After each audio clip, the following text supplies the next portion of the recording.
Exposing the flavors in Benidorm's culinary legacy, let's dive into the KT3 Spoon Days.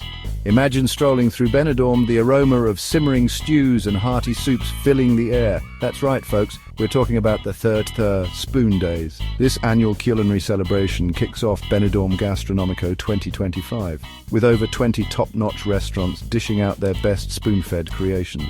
Think rich broths, traditional stews, and innovative new flavors that'll make your taste buds dance. What makes it special? It's the perfect blend of tradition and creativity, celebrating local ingredients and centuries-old recipes. Plus, it's family-friendly, so bring everyone along for a taste adventure. Whether you're a foodie, a traveler, or just love good grub, Spoon Days has something for everyone. So mark your calendars and get ready to feast in the heart of Benidorm.